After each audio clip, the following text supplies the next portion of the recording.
Good morning or good afternoon, depending on where you're joining us today. My name is Nancy Barnes. I'm a partner here at Thompson, Hine, and I'm the head of the Labor and Employment Practice Group. Welcome to our webinar today. I am delighted to introduce two of my partners who are going to be presenting with me today, Scott Young, who is in our Cincinnati office, and Debbie Brenneman, who's in our Dayton office, both partners in our Labor and Employment Group. From now until about 1:30 Eastern, we're going to present a case study that looks at issues that are arising for a lot of employers who are struggling to manage employees both inside and outside the workplace during the pandemic, while complying with a new array of laws, regulations, and guidance regarding workplace safety, leave, disability accommodation, and other matters. During the course of the presentation today, we are going to use a number of polls, and we hope that you will participate in our question and answers. No one will know what answer you provided, but I do think it helps to make the presentation go a little bit faster and be more interactive and interesting if you participate. This is the first webinar in a series of 3 that we are hosting.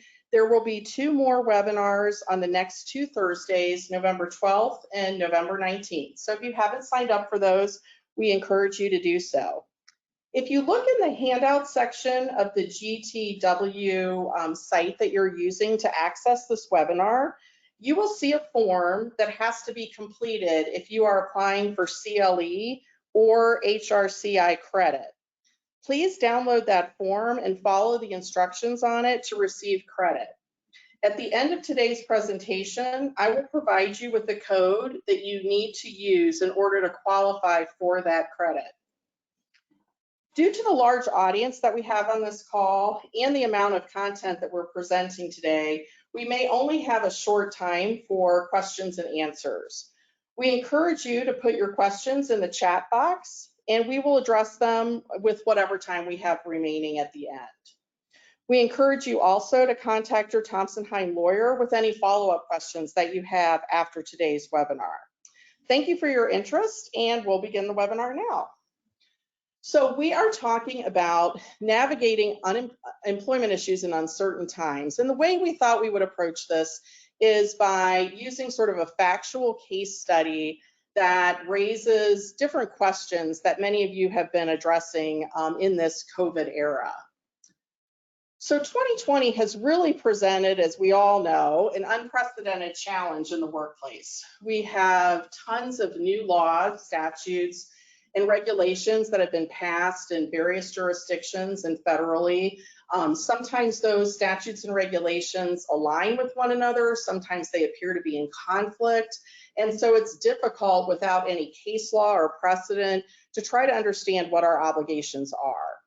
We also are receiving constantly evolving interpretations and guidance. For those of you who go to the Department of Labor website to figure out, what's the latest guidance on FFCRA, you see that those issues are constantly changing and evolving depending on what day you go back and look at those FAQs.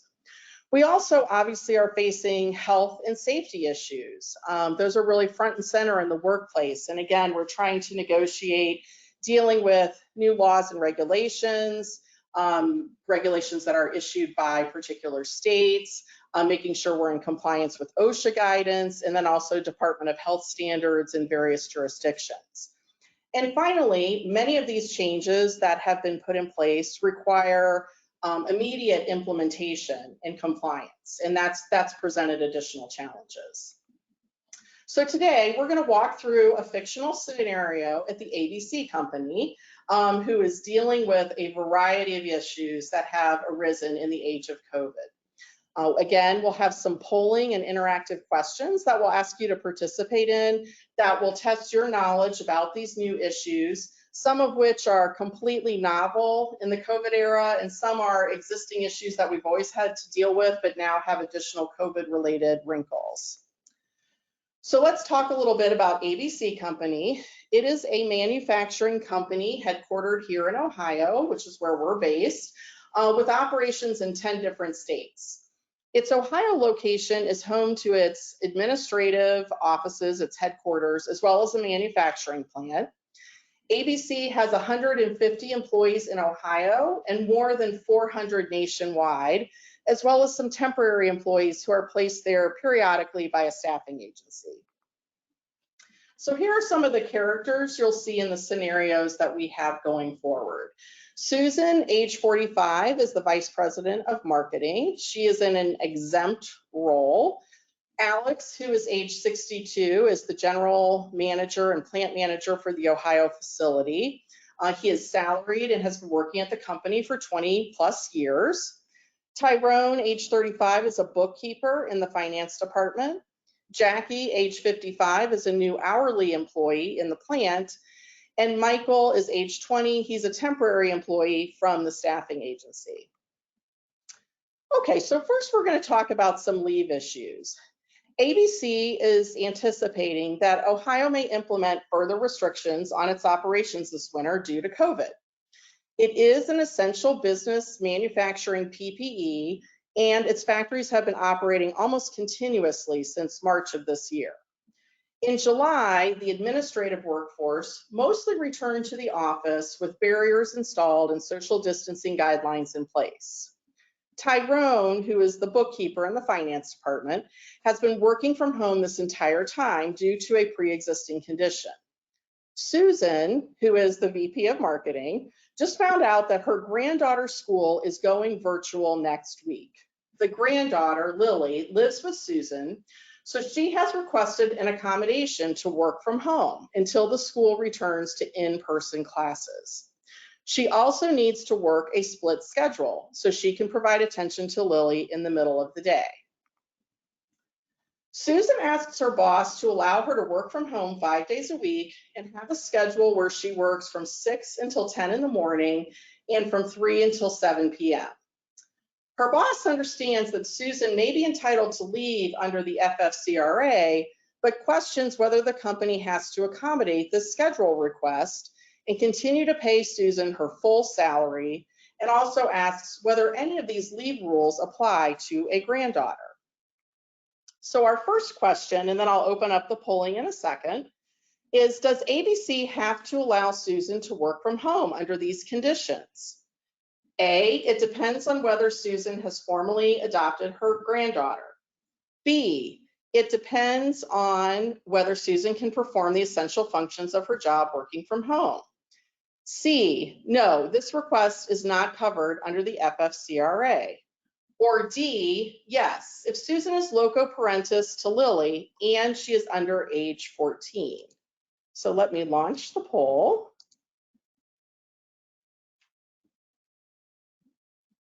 And you guys can vote.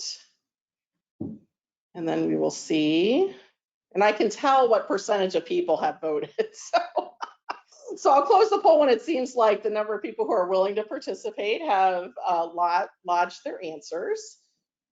And we're getting fairly good response. About 60% of you have voted. I feel like I'm on CNN reporting the election results. What do we have here? All right, so I'm going to close the poll.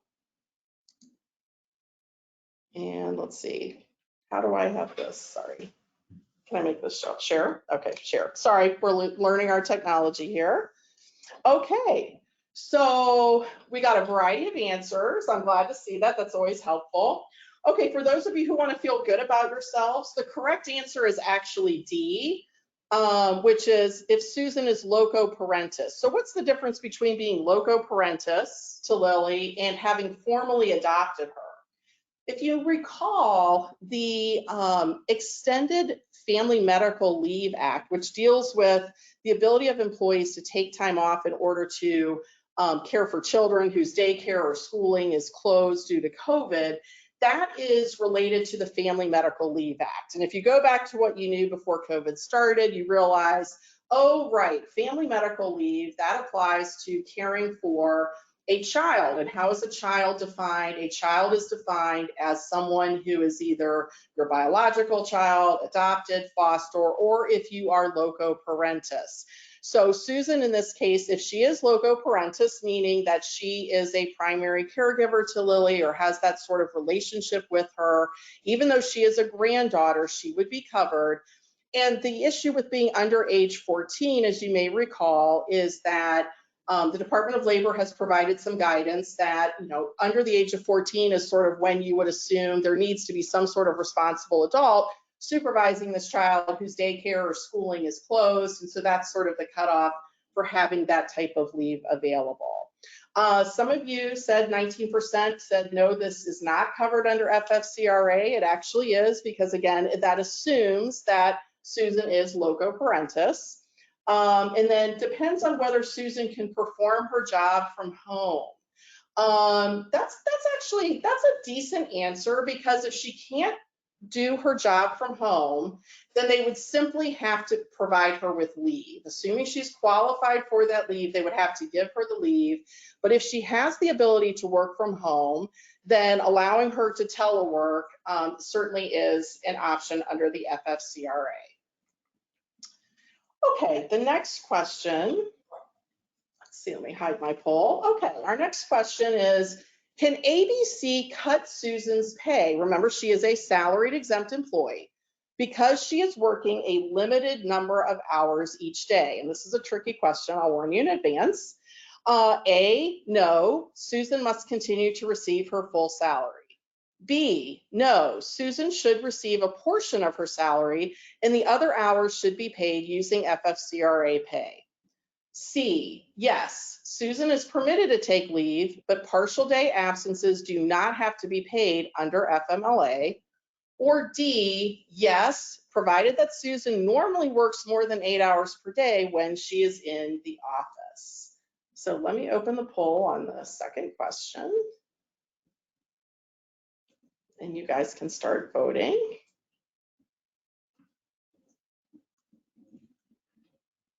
And there are some right answers, wrong answers, and best practice answers. So there's a lot of opportunities to be right here. So I encourage you to vote. We've got about 50% of you participating at this point. And I think we got up close to 60% last time, and that's about where we're at. Okay, let me close. I'm going to share the results of this. Okay, so 35% of you went with no, Susan must continue to receive her full salary. That is probably that's certainly an answer that's not going to get you into trouble. Clearly continuing to pay her full salary, she's not going to have an FLSA claim. And that may be the easiest answer from an administrative standpoint. Let's look at answer C. Yes, FMLA permits partial day pay cuts. The issue there is with respect to partial day absences under FMLA, the question is whether is she really absent for a partial day. The way we've set up this scenario is that she is working 8 hours a day. She's essentially working something that you might call a split shift. But she's still putting in 8 hours a day. So is she really even taking any leave? And is there any argument for making the case that some portion of her pay should be diminished as a result of that? So C is really not the best answer. D, saying that her pay is going to be cut overall potentially because she does work more than 8 hours per day when she is in the office. Again, that's a very slippery slope to be going down, because again, partial day pay cuts are obviously frowned upon when you're talking about exempt salaried positions. And while they can be permitted under FMLA, again, that's going to be a tricky case to make when you're talking about somebody who's already putting in 8 hours a day and potentially would continue to work after hours, maybe the same way she would if she were actually still working in the office. So the best answer really is B, which 39% of you went with. Now, this can be an administrative headache to try to figure out how many hours is she actually working on an average day, figure out what her average hourly rate is, do some sort of pro rata calculation, pay her using the FFCRA pay, which she would be entitled to up until a cap, prorated based on the number of days. As you can hear me talking about going through the machinations which are required to figure all of that out, it really just may not be worth it. And you may just want to say, listen, she's putting in 8 hours, You can convey to her what you expect her to do and what her job objectives are. And if she has to work until 8 or 9 o'clock at night to get those done, the same way she would if she were working in the office, that may be the easier way to deal with that particular headache. But it's definitely, no doubt, it is a headache. So let's go to our next question. Okay, and this isn't a polling question. This is just to talk about your temporary workers. So we have Michael, who is a temporary employee placed at our business as a temporary worker. He is getting his W-2 from a staffing agency. Is he entitled to FFCRA leave? Certainly there's the possibility that he's entitled to it with respect to his work at the staffing agency and how many days he's been working with them, and that's certainly their issue. But what happens if we decide he's been with us, let's say, for a week, and we say, oh, this guy's great, let's hire him on as an employee, and then he decides he needs, or he gets a positive COVID test, or he has some other need for leave. Is he entitled? He's been with us for 7 days, but he temped with us for a month before that. Is he going to be entitled to leave under the FFCRA? The answer to that is yes. So when it comes to the paid sick leave portion of FFCRA, an employee who has been with you for 1 day is automatically entitled to that 2 weeks of paid sick leave under the FFCRA. When it comes to the extended family medical leave for caring for a child whose school or daycare is closed, an employee has to be with you for 30 days before they are eligible for that leave. But remember what we talked about at the beginning of this presentation, it is a form of family medical leave. And what do we know about family medical leave? When you're looking at how long has somebody been associated with you for purposes of eligibility under FEMLA, you do look at the time that they worked with you as a temporary employee as part of that. So in this case, Michael has been working for us for more than 30 days, which is the cutoff when you include his temporary worker time. And so therefore he would be entitled to that leave. Okay, so next scenario, there's been a recent spike in cases in Cuyahoga County, which is where Cleveland is, and Jackie has become fearful that she will get COVID at work. She has had a few family members die from COVID, and she keeps hearing about Michael's weekend activities, going to bars and parties, that demonstrates that he is not taking COVID seriously. Jackie asks her boss, Alex, to give her leave under FFCRA because her doctor has told her that she has too much stress and it is unhealthy. In the alternative, she asks Alex to lay her off so that she can collect unemployment. The plant is busy and needs all of its employees to meet production demands. So is Jackie entitled to FFCRA leave? A, yes, because she has a legitimate fear of COVID and Michael's behavior is putting her at risk. B, yes, if her doctor gives her a written note saying that she is stressed. C, yes, if her doctor says that the stress is preventing her from performing essential functions of her job and she needs the leave. D, no, Jackie's request for leave is not COVID related or covered by the FFCRA. So let me put this poll up. All righty, here we go. I'll let you guys take a minute to answer this.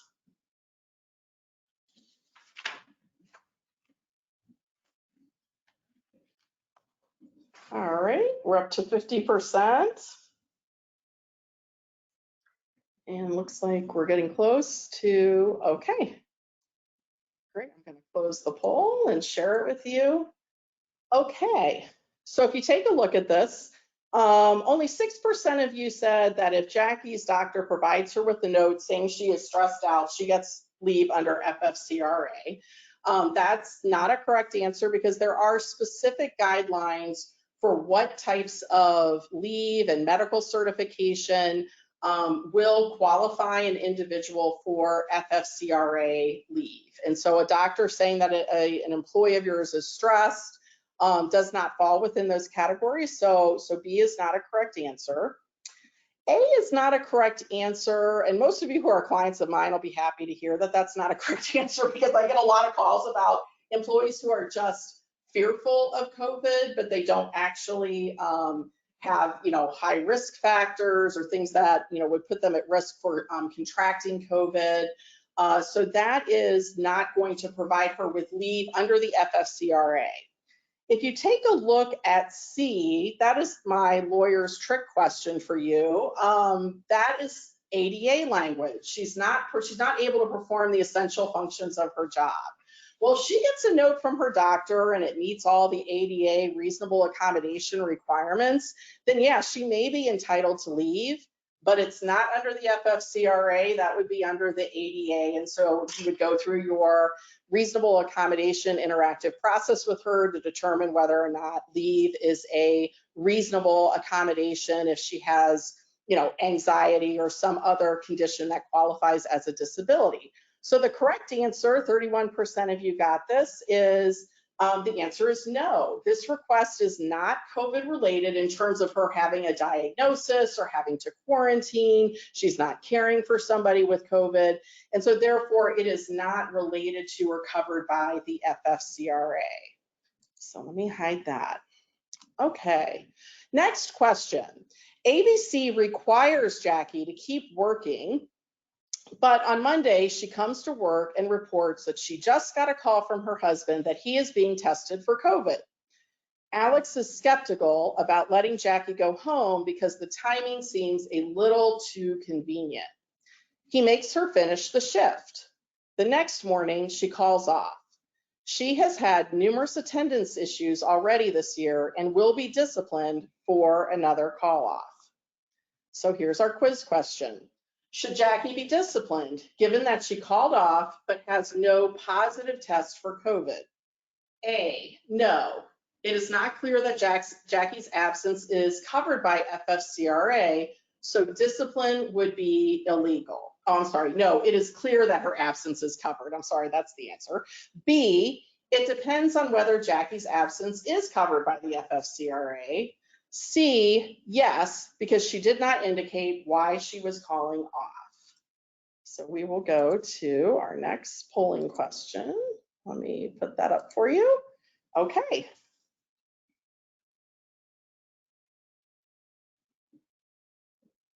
And we're getting good response rate.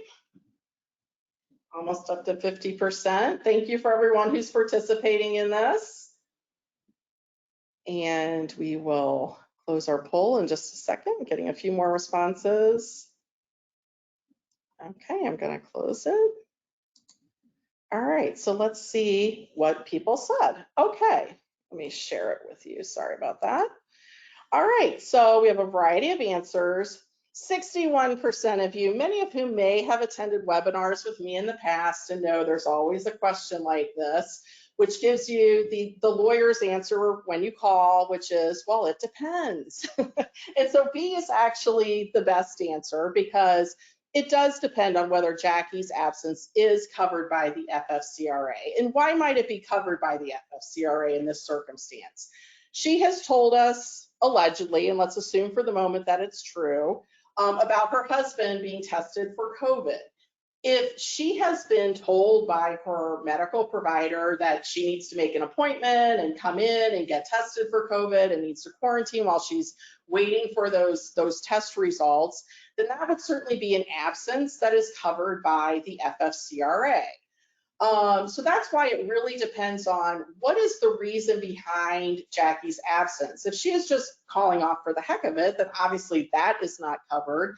If her husband has in fact tested positive and she's now caring for him, that could certainly be an excused absence. So this is something where you need to do a little bit more due diligence to figure out, is it actually an FFCRA related absence, or is this just something which is consistent with her prior behavior of just calling off? And then of course you could follow your standard discipline policy.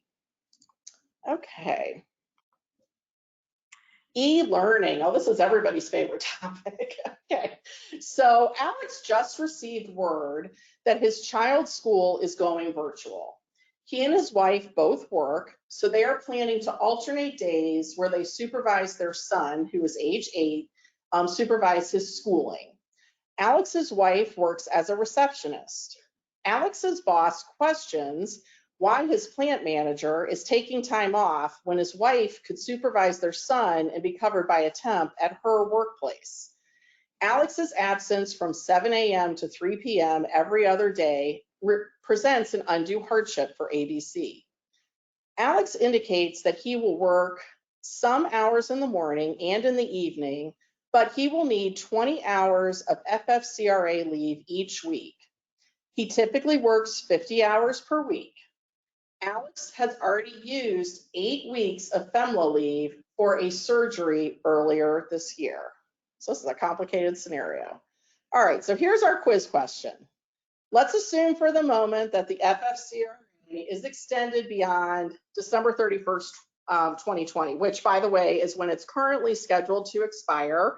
And I'm not going to be in the business of making any predictions right now about what's going to happen with that. But let's assume for the moment that it's actually that it is extended beyond the end of the year. Does ABC have to provide FFCRA leave to Alex? And if so, how much? A, no leave is required because it's an undue hardship for the company. B, no leave is required. His wife can care for their son. C, yes, and he gets 4 weeks, 160 hours of leave that has to be provided because Alex has already used 8 weeks this year. Or D, yes, Alex is entitled to 200 hours of leave. So let me put the poll up. Okay, here we go. Can vote away.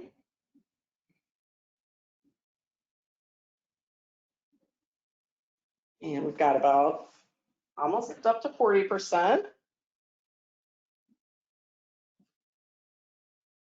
Keep going. We're almost there to our usual percentage is around 65% participation. This one requires, I think, a little bit of math. I'm giving you a clue for those of you who haven't voted yet. All right, let me close the polls here because we have, I think, good participation. Let me share this with you. Okay, so answer A. 8% of you went for that answer and talked about the undue hardship to the company. Now, there's a couple of things to keep in mind. Number one, normally when we talk about undue hardship, a lot of times we're talking about that in the ADA context. And this is not an ADA request. This is a request under the FFCRA. So undue hardship generally does not come into the analysis unless you are a small organization where you have fewer than 50 employees. There can be circumstances where leave does not have to be required if you can provide a certification about what kind of hardship your organization would go through if you had to provide this leave. But that's not the circumstance here because we have over 400 employees. So the undue hardship thing will not work under the FFCRA for ABC Company. So A is not the correct answer. B is also not the correct answer. What we have set up here is a scenario where Alex and his wife are both working. And so neither employer can basically say, well, I expect the other spouse's employer to allow that person to take time off or what have you. It's really about what are your employees' rights under the FFCRA. And if they have a child who's doing, virtual learning, e-learning, their school is closed for COVID-related reasons, they are entitled to leave provided there is no other suitable adult who could provide that supervision.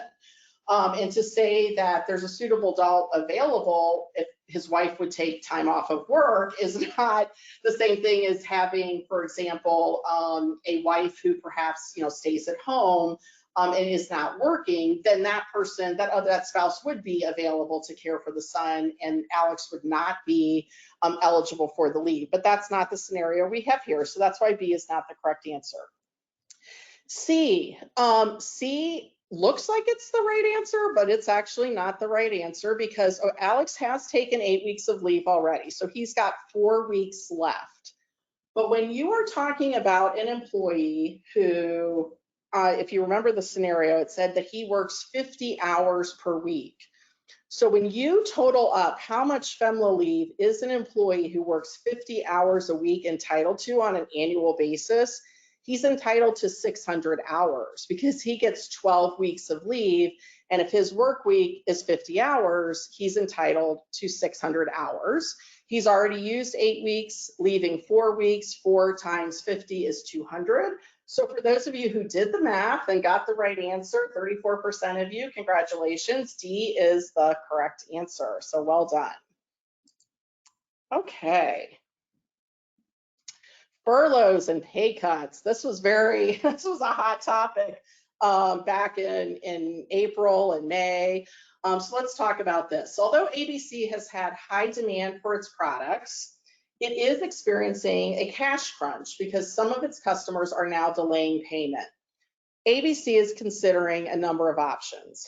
Furloughing its administrative employees without pay every other week for a month, reducing all administrative salaries by 20% temporarily, forcing people to take their PTO so that it doesn't have to be paid out at the end of the year, or some combination thereof.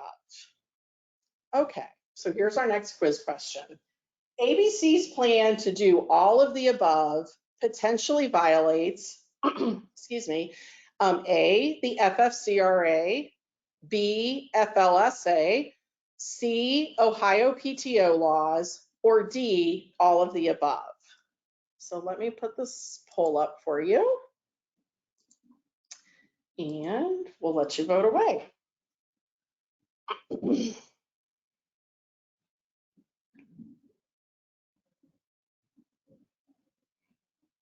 And apologies to those of you who are not from Ohio, who are sort of at a disadvantage a little bit in this question, but it is Ohio law that would be applicable because we are talking about the headquarters employees who are based in Ohio. So we've got 45% participating. Got a few more responses here. And then we'll share them. Okay. Oh, we're a little bit under our usual percentage. We're close to 50%. We will go with that and let me share the results with you. Okay. So I sort of played a trick on you because I included an answer that was all of the above, and I think many people who take these quizzes that are put together by lawyers assume that all of the above is going to be the right answer, and in this case, it is not the right answer. So let's go through each of these. FFCRA deals obviously with pay questions and providing leave, etc. And forcing people to be furloughed without pay is not going to implicate the FFCRA because it doesn't have anything to do with whether or not they're entitled to leave for the reasons that are spelled out in the FFCRA. So the FFCRA really isn't implicated. We'll skip B for the moment. We'll come back to that. C, Ohio PTO laws. Really, there aren't any Ohio PTO laws. You can, and I'm assuming you don't have a collective bargaining agreement that would be implicated here, but that wouldn't be under Ohio PTO laws. You can require your employees to use their vacation leave. There are no prohibitions against that in Ohio, so that is not going to be a correct answer. And so let's focus on the FLSA and why that may potentially be a problem. What we said in the scenario was that employees were going to be subject to, and this was their salaries were going to be subject to a temporary 20% pay cut. And the problem with temporary salary pay cuts under the FLSA is that it can potentially put your exemption at risk because salaried exempt employees are supposed to be receiving a guaranteed amount of salary for however many hours they work. They work a few hours that week, they work a lot of hours that week, they get the same salary week in, week out. That's sort of what a salary means under the Fair Labor Standards Act. So if that is subject to fluctuation, and by saying that it's going to be temporary, it suggests that, okay, we're going to knock it down this week, and then, hey, but don't worry, in 2 months, we're going to put you back to where you were. that suggests that it's moving up and down, maybe based on the needs of the company or how much they're working. And so it could potentially put your exemption at risk. It doesn't mean that's an automatic FLSA violation. Many companies implemented salary cuts of some sort during the COVID crisis, may still have them in place.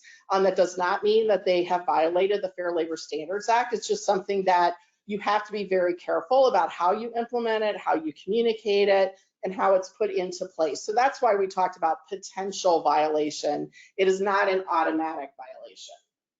Okay, so let me hide that. And okay, I'm going to now turn it over to my partner, Scott Young, who is going to be talking to you about a very popular topic that we've heard a lot about, employee waivers. I'll turn it over to you, Scott. Thank you, Nancy. So I'm going to be going through, as Nancy did, some scenarios and some quizzes, and the first one I'm going to go through with everyone is employee waivers. And in this case, the scenario is, as the number of cases in Ohio spikes, the general counsel for ABC Company begins to worry about the lawsuits she is hearing about related to employee exposure claims for COVID. The CEO is contemplating a year-end bonus to award essential workers in the factories. The GC suggests that maybe the workers should have to sign a waiver and a release of a workplace exposure claims as related to the COVID in exchange for the bonus payment. Next slide. The quiz question or answer would be, should the company obtain waivers from its employees to prevent potential COVID exposure claims? A, yes, waivers are usually impermissible, but the company is willing to provide consideration and a bonus in exchange for executing. B, no, all waivers between employees and their employer are legal. Or C, no, these waivers are likely unenforceable in this context. We can begin the polling.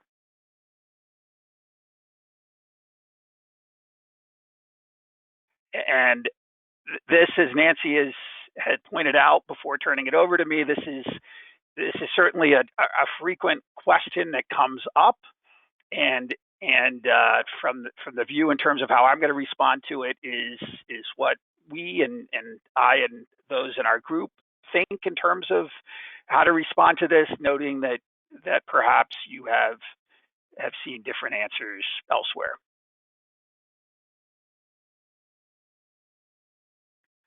Okay, so we have most people answer C, but we'll go through A and B and C just to sort of cover them. Yes, waivers are usually impermissible, but the company is willing to provide consideration and a bonus in exchange for executing. While yes, you can have certain types of employment releases and waivers, certainly from our view, and certainly in Ohio and virtually every state that I'm aware of, but certainly in Ohio, that would definitely not be an enforceable waiver in that context. B, all waivers between employees and employers are illegal. No, that wouldn't be true, because first, certainly you can have general releases and waivers in the employer and employee context. And in the case of, as we're surmising here, that this is a COVID claim and might arise in the context of workers' comp, you can have recreational waivers that would be acceptable in Ohio and in many states. So you could have certain waivers between employees and employers that might be enforced, but in the context of a COVID waiver, no, that is absolutely would not be enforceable in Ohio, and would probably be frowned upon federally as well. So it looks like most of you have received that advice, and hence we have an 87% correct answer on that. Our next scenario.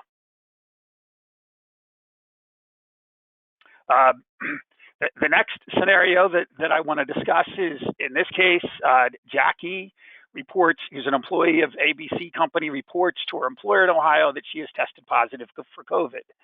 There have been other reported COVID cases at her facility where employees do not always work farther than 6 feet from each other.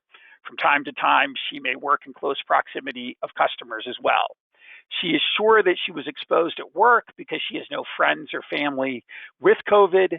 She files a workers' compensation claim and threatens to report the company to OSHA. Although she recovers, Jackie was in ICU for a week with COVID. With respect, next slide. In terms of the possible quiz answers in this case, is Jackie likely entitled to workers' comp in this case? No, workers' comp does not cover COVID. No, not likely, because it will be impossible for Jackie to prove that she contracted COVID at work. C, no, the state of Ohio, and this is presuming that this occurs in the state of Ohio, does not, has insulated employers from all liability related to COVID. Or D, likely yes, because the prior cases at the facility, along with the work environment, make her claim likely compensable under workers' compensation.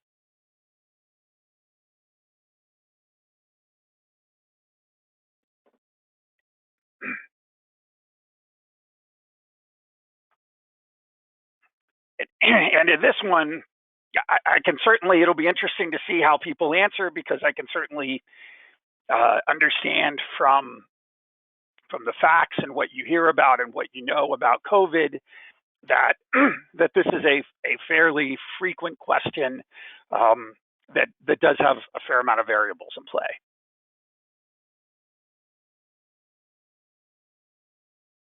And as such, we have certainly a variety of answers in this particular case. No, the first one is no, workers' compensation does not cover COVID. Certainly in Ohio, COVID can potentially be covered by workers' compensation, and so A would not be a correct answer. Not likely, impossible to prove that she contracted at work. Probably, as we discuss B and D, I'll get this, maybe perhaps, yeah, B, C, and D. The legal test in Ohio for purposes of whether or not a COVID claim is going to be compensable, because the general rule is infectious diseases, the flu. Generally, that is not going to be compensable under workers' comp in Ohio, and frankly, in most states.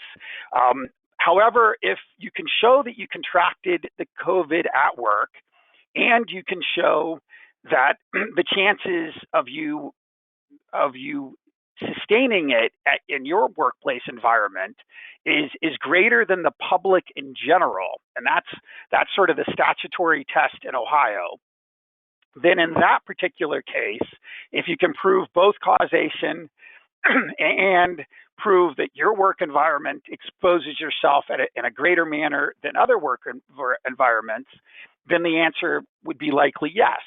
So with respect to the answer of C, while there is a statute, and that's probably the reason that a number of you answered C. So there was a statute that was signed into law at the end of September of 2020 that provided that from March of 2020 through the end of September of 2021, that there is immunity in Ohio with respect to businesses and third parties, absent it being reckless or intentional misconduct. And so in this context, it would not apply to workers' comp, that immunity statute, so C would not be a correct answer. In this case, I believe, but certainly understand that B is going to be a big question. I mean, how do you prove it even with those variables? But in the example that I gave, I provided specifically that she doesn't always work farther away than 6 feet, that sometimes she has to work in close proximity with customers, and there have been prior COVID claims at the facility. And so when this is adjudicated, in my view, this is probably a likely yes. Certainly, if you're faced with a claim of COVID, I certainly would recommend that you question it and you dot all of your I's and cross all of your T's. But in this particular scenario, based upon the variables, one could make the argument that her work environment, because of the lack of social distancing, the closeness to working with customers, and the prior COVID cases, may create a risk of exposure there that is greater than other employers. But certainly understand the responses to B and D. D is probably the answer. Next slide. All right, employee litigation. Jackie has a huge deductible on her health insurance and is facing enormous medical debt because she contracted COVID. She is threatening to sue the company for negligent, reckless, and intentional behavior because while it had policies in place consistent with applicable CDC guidelines and the state order, it did not actively enforce those guidelines and the state order. OSHA did an inspection and found that ABC had violated certain federal regulations for providing a safe workplace. ABC is worried that if it settles with Jackie, it will open the floodgates for claims from other employees. Hence, the quiz. What potential exposure does ABC face in Ohio? None. Ohio employers have immunity from civil lawsuits based on employee COVID claims. B, none. ABC implemented policies to adhere to CDC guidance and the applicable state law order. It cannot be responsible for employees not following them. C, significant exposure. Because OSHA found ABC to be in violation of its regulations, Jackie will prevail. Or D, it is unclear.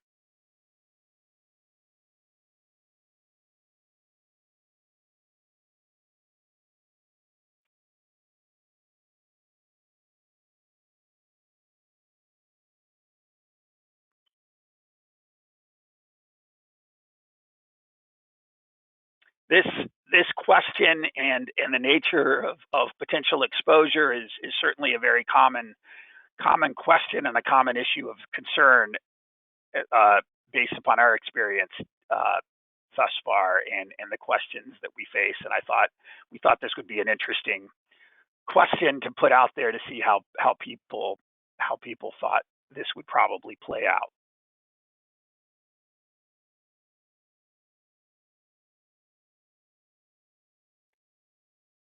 So what potential exposure does ABC face in Ohio? Non-employers have immunity from civil lawsuits based upon employee COVID claims. The answer is they do have workers' comp immunity for anything that would be below negligence, or negligence or below. But as I put into the example, she is threatening to sue the company for negligent, reckless, and intentional. The negligent and reckless would probably not state a claim upon which relief could be granted in her case. But the intentional behavior potentially could. So A would be overbroad to say that there's no possible liability. B, ABC can't force employees to enforce their policies. That's just wrong. And employers, so that you are, and it sounds like 96% of us all know that if you roll out policies, there is an expectation that you reasonably endeavor to enforce them. Significant exposure, OSHA found ABC in violation. It is unclear. Either of those answers could be correct. D is probably what I'm leaning towards, and that's because with respect to OSHA finding ABC in violation, when OSHA finds a violation of a reg, and that's clearly the key takeaway for this question and the potential liability, that if OSHA found that there was a willful violation of its regulations, as opposed to a serious, meaning negligent or lesser, if it's a willful, certainly that is going to tend to meet the intentional behavior and potentially expose the employer to an intentional tort liability. The other thing that I would throw out there with respect to this, and why the OSHA is sort of the critical piece, is one of the things that DeWine's, or rather the law that was signed in September of 2020 did say, was that the applicable CDC guidelines and the state order, whatever it may be in effect in Ohio, between March of 2020 and September of 2021, does not establish, or at least does not establish, a standard of care by which a company need act. And the point of that is look, the CDC can be guidance, it can be recommendations, but it's not law. Nor is the Ohio order, even though employers, and there could be potential fines from a tort liability standpoint, the Ohio order also does not set a standard of care as well. So OSHA, which does have certain regs that certainly would be applicable here, and OSHA is out there conducting inspections, that is law, and that would certainly be relevant to whether or not an employer met or did not meet a standard of care. Next slides. The next scenario has to do with employee travel. So ABC has had its sales force locked down since March, conducting virtual meetings, working from home, and not traveling. The company believes that in-person visits are essential to maintaining relationships. The sales force is itching to travel again and has asked the company to lift the restriction on travel. ABC's current policy provides as follows: no business travel outside the local area. Any employee travel by airplane must be reported to HR, and the employee must quarantine for 14 days upon return. Any employee travel to a CDC hotspot requires a 14-day quarantine. ABC decides to modify its policy for its Ohio employees to permit business travel and require quarantine upon return from such business travel if legally required. The current rule in Ohio is that those entering Ohio after travel to states reporting positive testing rates of 15% or higher for COVID are advised to self-quarantine for 14 days. This is not a state mandate, it's simply guidance. In terms of the characters we're going to be talking about, Bob is a salesman who wants to see his clients and immediately starts visiting and scheduling business trips to places including some hotspots. He has no intention of quarantining upon return because of this travel. Lucy is also a salesperson, but she does not want to travel because of her husband's health condition, where she fears she will contract COVID during this travel and make her husband sick. Sylvia works in the office as a receptionist and thinks that COVID is a hoax. She is going to Las Vegas, 19% positive rate, with some friends for a weekend. She has no plans to quarantine when she gets back because she has no PTO left.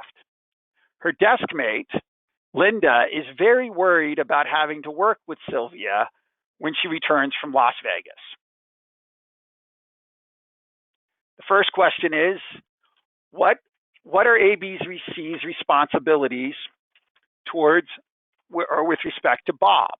What must ABC do, and what should ABC do? The overriding concern with respect to responsibilities with respect to Bob is to ensure reasonably that Bob is safe. And what does that mean? It means that as an employer that you make sure that he is aware of whatever precautions he should take in terms of airline travel, that the rules that you have in place for purposes of maintaining social distancing, wearing masks when you're in public, at least in connection with your employment at the workplace, would apply for how he works or how he might travel. In terms of what must ABC do, well, if what their rule is from this vantage point, that they're going to basically follow the CDC guidelines and the existing laws. In the case of Bob and whether or not he needs to quarantine when he comes back from travel, the answer is no. ABC need not require that. From the vantage point of what ABC should do, certainly out of consideration for the other employees to which he might be exposed, certainly you want to be, as I would presume most of you are, be very vigilant about screening for COVID symptoms. In his particular case, you could also, although it would have to be at your expense, you could also require that he get COVID tested upon his return to ensure that he does not have COVID before he interacts with other employees in the workplace.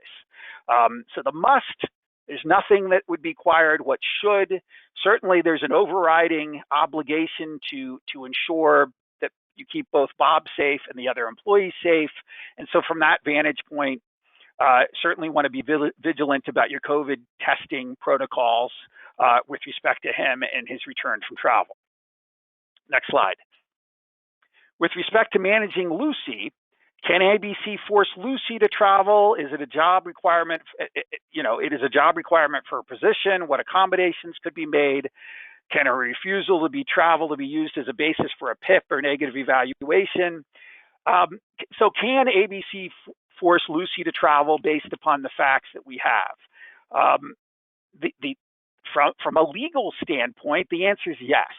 I mean, there might be a wrinkle if she were to bring something in from a doctor. Certainly if that were to come into play, that a doctor provided a note that said she shouldn't travel out of consideration for her husband. I mean, if you get some of that documentation, that's something that certainly you would want to have a conversation about. But based upon the facts here, what we know is her husband has a health condition. She fears she's going to get COVID, and she fears she's going to give her husband COVID. The answer to that is yes. If it's an essential part of her job, it certainly can require the travel.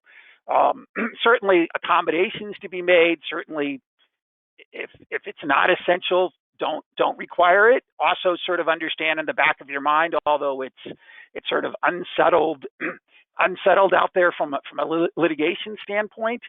But note that the husband or the spouse is not your employee. So if the spouse were to somehow argue that he got it from his wife who got it from you, you don't have the workers' comp immunities that you would have with her that would be applicable to him. I think it would be a tough case for him to make, but it's simply a factor to consider out there.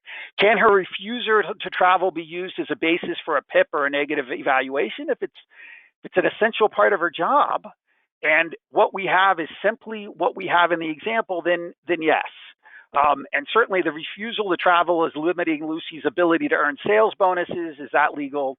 The answer is yes, based upon the facts that I've given you. Her fear of contracting COVID, even in this scenario, would not be a basis for her to refuse to do her job. And if you have sales commissions that are tied based upon what she might be able to garner if she travels and she doesn't earn them, assuming that's consistent with your policies and contracts in place, that would certainly be acceptable. Next slide. Sylvia and Lynda. Lynda complains to her boss, Ebony, who supervises both Sylvia and Lynda. Lynda is refusing to come to work if Sylvia returns from Las Vegas to work, working in the same general area where Lynda is working. Lynda is a great employee and Sylvia is not. Albia tells Sylvia that she should not go to Las Vegas, and if she does, she will be forced to quarantine for 2 weeks and be off work without pay when she returns. Sylvia says, that's a rule is a violation of my constitutional right to travel. Quiz. Sylvia goes to Las Vegas and vows to sue if she is not allowed to return to work. On Monday, she shows up after returning on the Sunday, and Lynda threatens to walk out. What should ABC do? Fire Sylvia for insubordination? Fire Lynda for threatening to refuse to work? put Sylvia on leave from work for 14 days from when she returned from Las Vegas, or punish both Sylvia and Lynda for their behavior.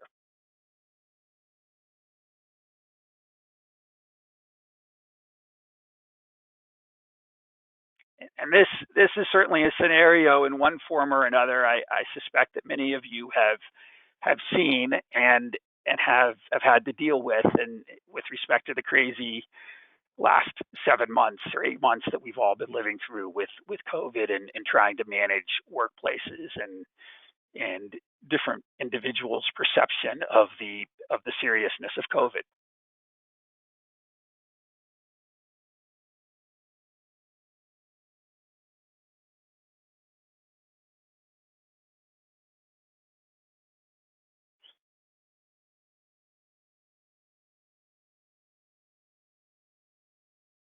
So we have pretty much uniformity in answers in terms of it, and certainly I think most people answered it correctly in this particular case. Fire Sylvia for insubordination.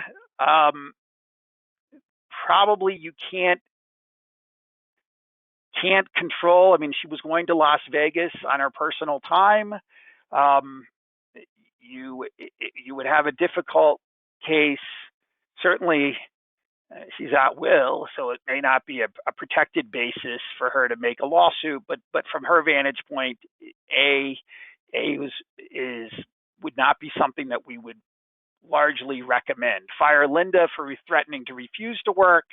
None of you answered that, and I think that would be the right answer from that vantage point. Put Sylvia on leave for 2 weeks. That's what most of you answered, and that would certainly be an appropriate response. She's an at-will employee. She's the receptionist, as I've described in the example.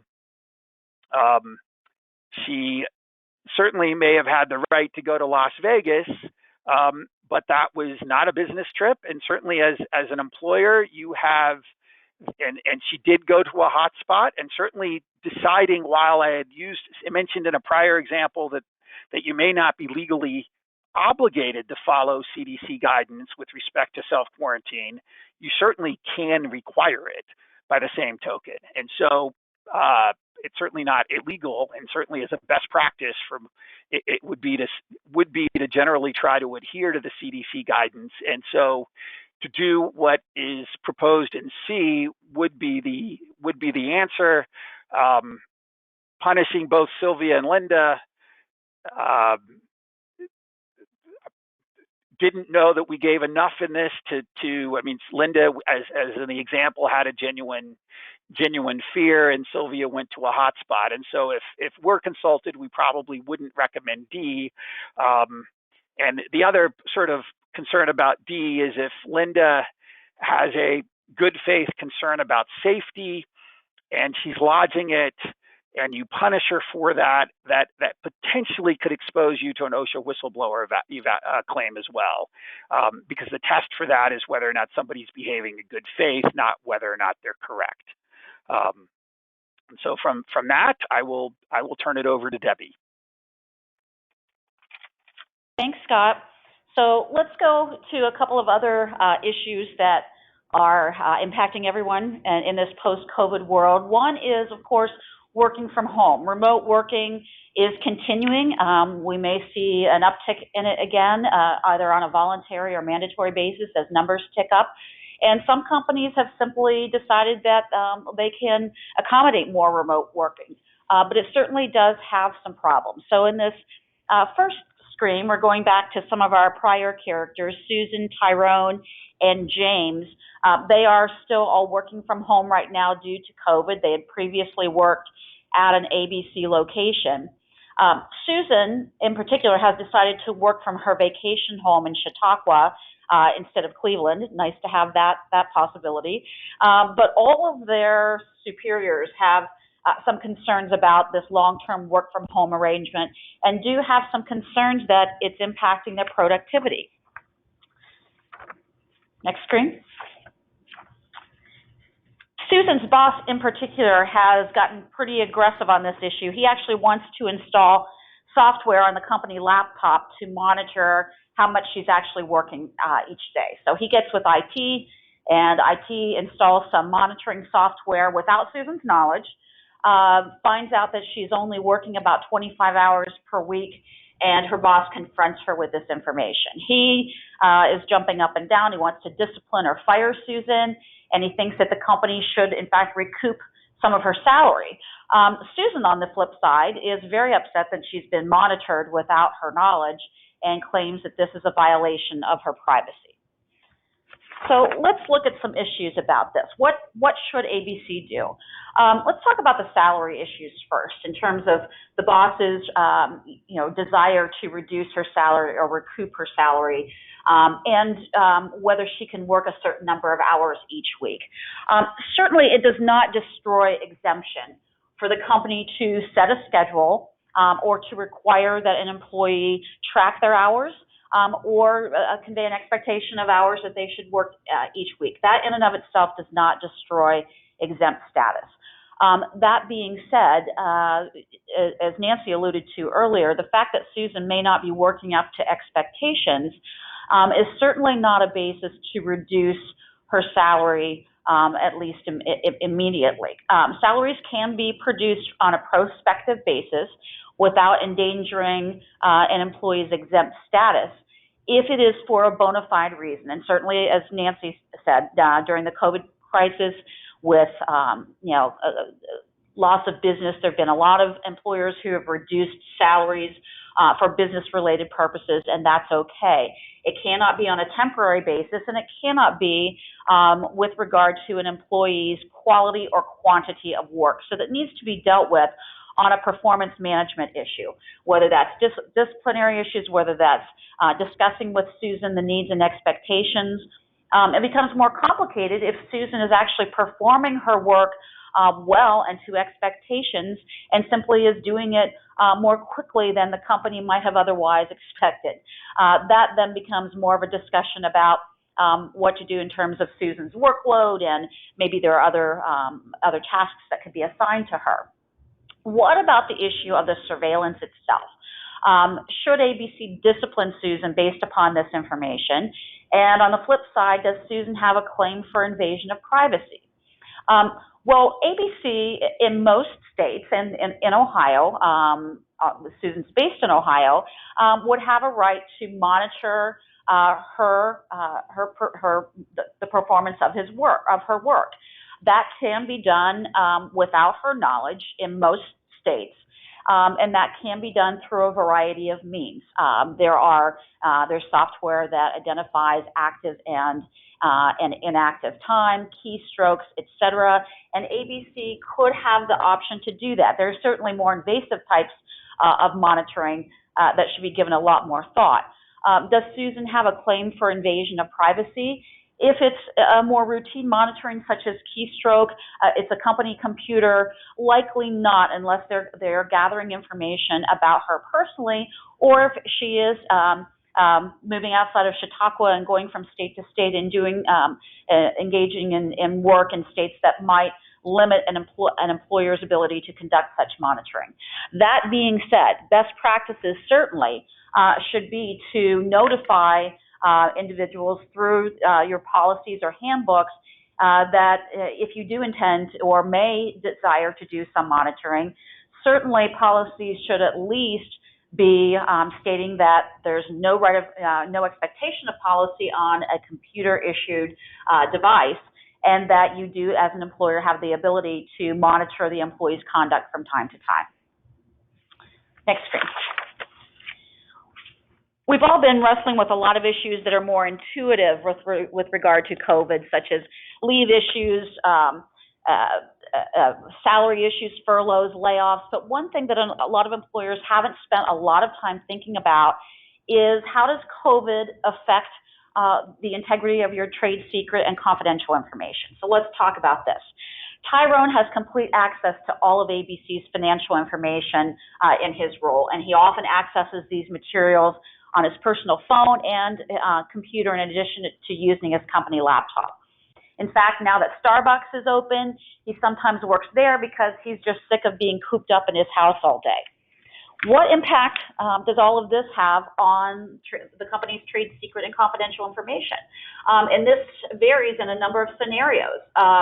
Tyrone utilizes that personal computer and phone, and he's actually taken the next step of transferring many of ABC's data to those devices for his convenience while working remotely.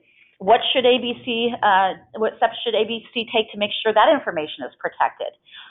What about if the company becomes concerned that Tyrone may be looking for other positions and then is increasingly concerned about the fact that its information is on Tyrone's personal devices? Can it install wiping software on those devices? So let's talk about those three different scenarios first. This certainly is a time where you should be reevaluating your standards and policies with regard to the protection of trade secret information. If the company doesn't have policies for the use of its information on personal devices, then those policies should be implemented.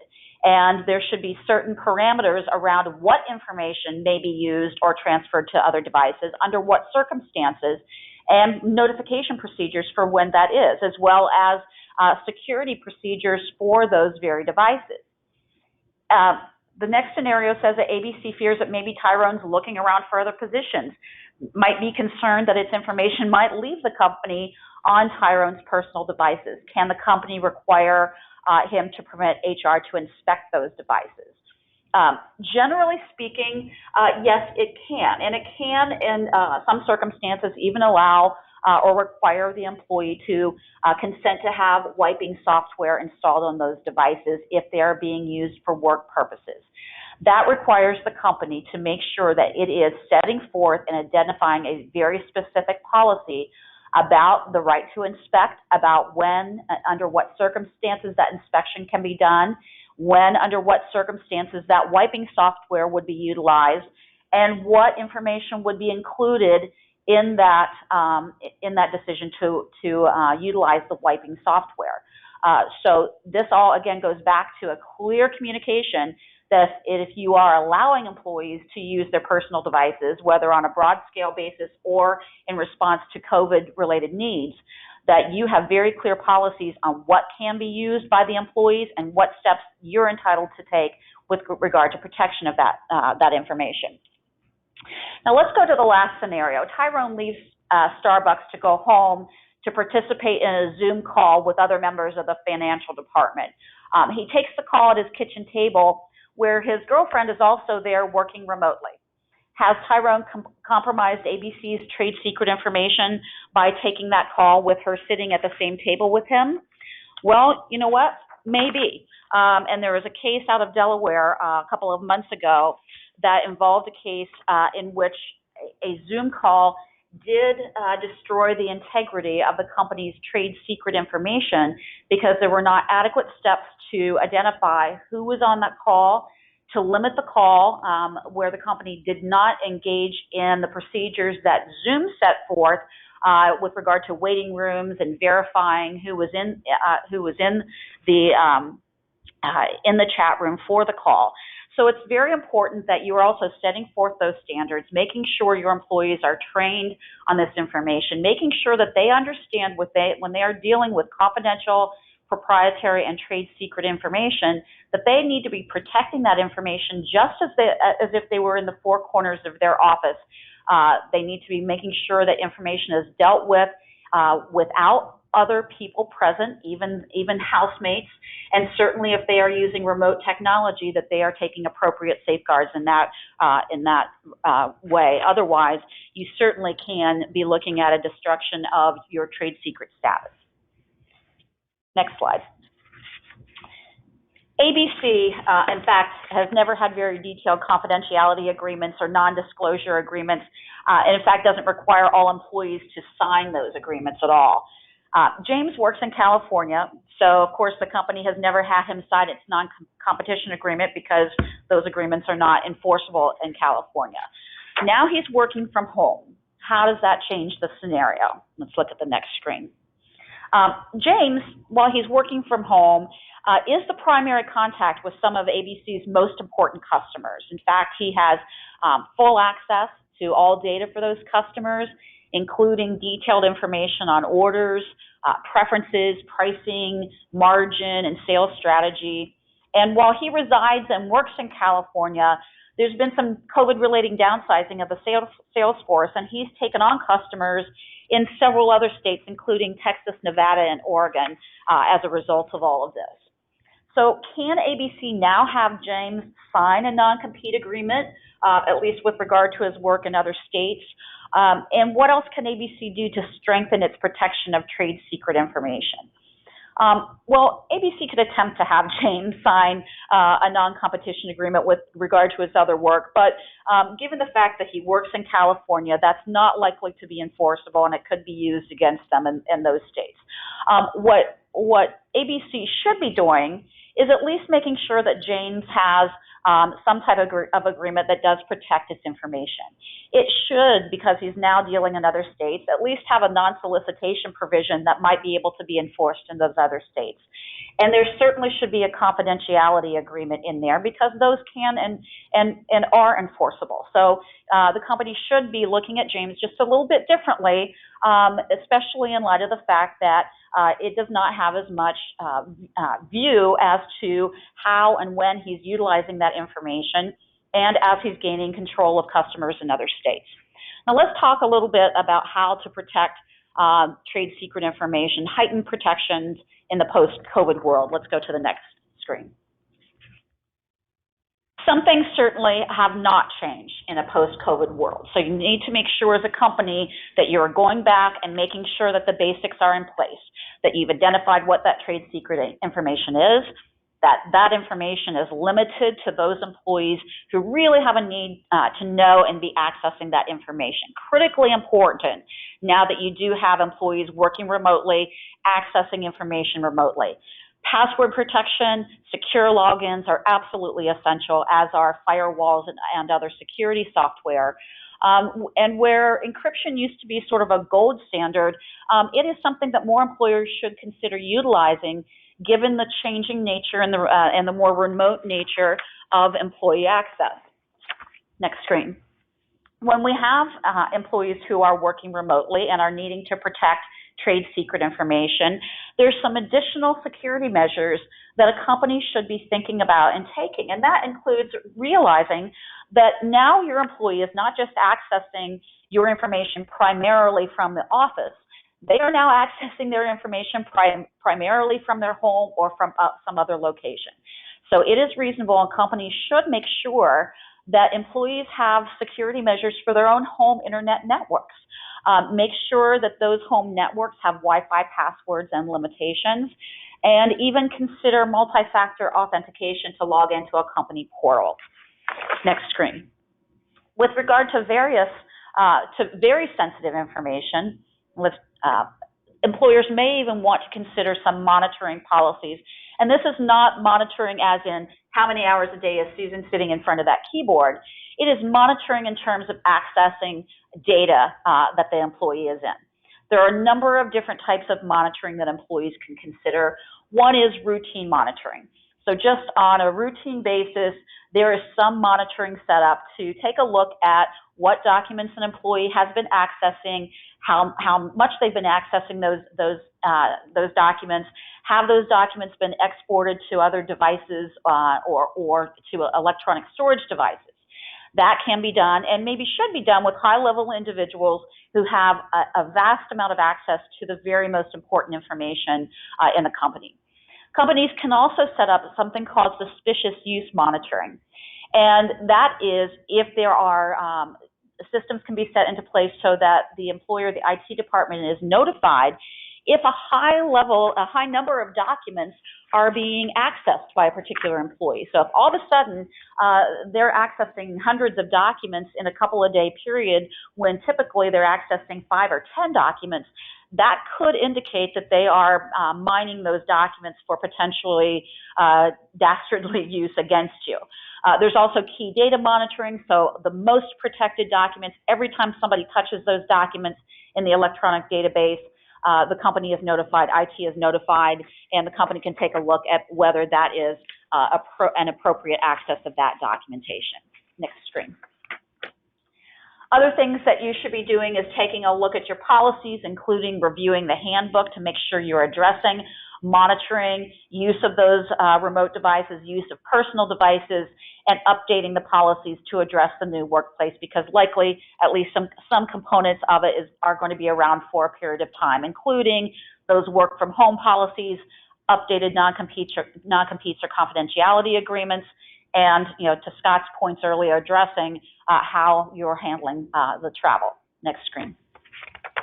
Renewed training is also a key with regard to protecting confidential and trade secret information. It is an important time to have some remote training, to have some WebEx or Zoom calls where you're reminding your employees of the confidentiality policies, any security protocols, any new security policies that you may be implementing. Make sure that you remind them of the importance of their non-disclosure and confidentiality agreements. And because it's not intuitive, remind them and expressly advise remote workers about their need to protect your sensitive business information in their home. State an expectation that they work in an isolated part of the home, that they work away from others, that they make sure they are taking important phone calls in an isolated environment so that other individuals are not overhearing that information. And just back to the basics, why is that important? Because trade secret information has to be protected both in terms of the nature of the information. Is it something that is of important value that could be used for a competitor to gain an unfair competitive advantage? But also, are you taking reasonable steps to protect the secrecy of that information? And that's where all of this comes into play. Because as we go out into remote working, we need to be taking other steps to make sure that the integrity of that information is protected. So that, again, particularly in light of that case out of Delaware, remind and train employees who are using video conferencing services, and particularly when they are using services outside of the organization. So not just an internal call, but now you're interfacing with customers or other colleagues in the community. Make sure they understand security procedures. Make sure they are utilizing those security features that are embedded in Zoom platforms and other remote technology. And because employees are working remotely, they are not as much under the radar of the IT department in terms of recognizing phishing scams, which can, again, impact the integrity of your information. So make sure that they are advised about that as well. Next screen, let's talk a little bit about work location. As we indicated earlier, Susan is working from her vacation home in Chautauqua, and she said that she's going to continue to do that through the first of the year. But she's having some work done on her home in Cleveland, so she's going to be coming back and forth a little bit. Should ABC require Susan to inform the company of her location on a daily or weekly basis? Next screen. She should be. And even if you are a single state employer or thought you were, if your employees are actually performing their work remotely, and we've heard a lot of stories about employees saying, well, I'm working remotely, I might as well get an Airbnb and stay in somewhere nice where I can look at the mountains or look at the beach during this time. That's something you should know, because it can create implications for you when your employee is performing work from another location than where you expect or where they routinely do. That state law may vary with regard to overtime pay obligations, and it may exceed federal requirements. For example, in California, employers are required to pay overtime to employees who work more than 8 hours in a single day. By way of example, state and local law may vary when it comes to minimum wage requirements, permissible payroll deductions, et cetera, even what must be shown on the payroll. And those states change in terms of, state laws vary in terms of who counts. Some say it's where the employee is doing the work. So if they are located there and under state law deemed to be doing the work there, then it may have implications in terms of these requirements. Withholding policies may vary. Paid leave requirements may vary. And it may create reimbursable expenses for home office expenses. California, for instance, has some requirements with regard to that. So in terms of employees who decide they're going to work from somewhere else, you should make sure that you are aware of that and the time they split between those locations so that you can make sure that you are following the requirements that you have with regard to those particular states. And to close out my section, let's just have a brief note on handling remote hiring and onboarding. And this is with regard to whether you're simply doing the hiring process remotely or whether those folks may be onboarding and continuing to work for some period of time remotely. So that changes things, right? Obviously, it can change the interview process. And in terms of onboarding, you need to make sure that you have an efficient way to onboard your employees, to make sure you're getting the right documentation, to make sure you're doing that training. So think about and come up with ways to establish online training modules. Beyond the legal requirements, you want to think about ways that you are being inclusive and embracing those employees as part of your new workforce. Perhaps consider having them create introductory videos to send to their team, having remote coffee breaks or sessions with team members, and creating webinars where folks can interact together. I am not an immigration expert. I don't pretend to be one on TV, but there are I-9 compliance issues in a remote situation.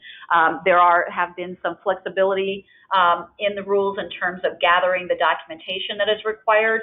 So if you're engaged in remote onboarding, just be aware and consult your Thompson Hine immigration attorney to make sure you're compliant in that respect.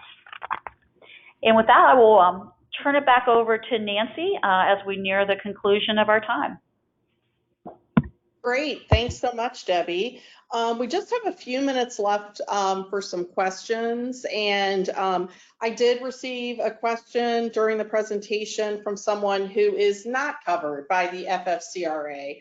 And what you may recall is that employers with more than 500 employees are not covered by the FFCRA. So someone asked the question about what things they should be considering when it comes to COVID-related requests for leave, whether it is the child in the e-learning environment, whether it's the COVID testing, whatever it might be. What should a company be considering when they're not covered by FFCRA? So there's a lot of different things to consider. Number one, you have to look at what state and local laws are in place for that particular jurisdiction. As you probably know, a lot of states and local jurisdictions passed new laws and regulations dealing with providing leave in COVID-related circumstances, similar to what is provided under the FFCRA. So you need to make sure that you're complying with whatever those state or local requirements are for providing leave in those circumstances. The person may also be covered, again, depending on what the reason is for the leave, by a state or local sick leave law. And some of those have also been modified to specifically address COVID-related sick leave. So you need to look at that. Obviously, go back to your regular company policies. What do you have in place for sick leave? What do you have in place for personal leaves of absence? Are there existing policies that would provide for leave under the circumstances that the individual has identified? Obviously, FMLA still applies. So if this is a leave that would otherwise be covered by FMLA, even though, again, you're not covered by the FFCRA, then you need to go through the FMLA process to do the certification, to do the things that you would do to determine, is this something that is covered by the Family Medical Leave Act? And then finally, is this something that potentially is covered by the Americans with Disabilities Act? Is a reasonable accommodation required? And obviously leave can be a reasonable accommodation. Working from home can be a reasonable accommodation. And, you know, as you think about the whole work from home thing, and I think many companies have been confronting this, you know, pre-COVID, there were certainly positions or organizations that took the position that, you know what, we cannot perform, or many of our employees cannot perform the essential functions of their job when working from home. Well, keep in mind, if you had a workforce that was working from home for 2 or 3 months, and now, you know, you've come back and it's October, November, somebody needs to work from home for whatever reason, and they're asking for that as a reasonable accommodation, you're going to have to think through carefully, can we still say that that individual cannot perform the essential functions of their job while working from home when they just did presumably at least some of the essential functions of their job during March, April, and May. So think through those issues and what your past practices have been in addressing those issues. And I think we have time for one more question. Scott, I think you had a question that you thought might be helpful for the group to hear the answer to. Yes. So the other question that received that we'll respond to quickly in the final moments of our time is the question as to whether or not employers have to pay employees the same hourly rate or salary if they are working at home, considering the remote environments that everybody's been working in over the last 8 months. The answer to that question is a couple of variables. If the telework is being provided as a reasonable accommodation for a qualified individual with a disability, or is required by a union or a employment contract specifically that would, if any of those circumstances apply, then in those cases, and they provide, if disability accommodation or by contract or union agreement would provide for the same hourly rate, whether or not you work at home or remotely, then you would have to pay the same. On the other hand, based upon recent Department of Labor guidance in 2020, knowing that this is a frequent question, if this isn't a disability, meaning an ADA legitimate disability basis, as Nancy and Debbie talked about somewhat with respect to responding to their scenarios, then the answer is that if you don't have an employment contract or union contract that otherwise provides otherwise, then the answer is yes, you could have a situation where you would pay somebody a different rate than what they might otherwise get paid in the COVID pandemic times, because they're working remotely or from home as compared to working at the office. Obviously, if you institute such a policy, that's something that you may want to talk over with your Thompson Hine lawyer, but the short answer is that something that we could in theory do? And where we have seen that question come up, it has come up in the scenario where, the thinking is that for certain job tasks, you're simply less productive if you are working remotely. The answer is certainly the answer is not a hard no that you can't do that. Nancy? Great, thanks, Scott. Okay, that brings us to the end of our time today. I hope this was helpful to you. Thank you so much for joining us. As a reminder, if you'd like to receive that CLE or HRCI credit, you do need to access the form that's in your handouts on the website. And the code for today's webinar that you have to put on your form it's essentially a short term for November CLE. It is NOV as in Victor, CLE. So again, if you need to submit that code on your form, it is NOV as in Victor, CLE as in elephant, all one word, and put that on your form and you will be able to get your CLE or HRCI credit.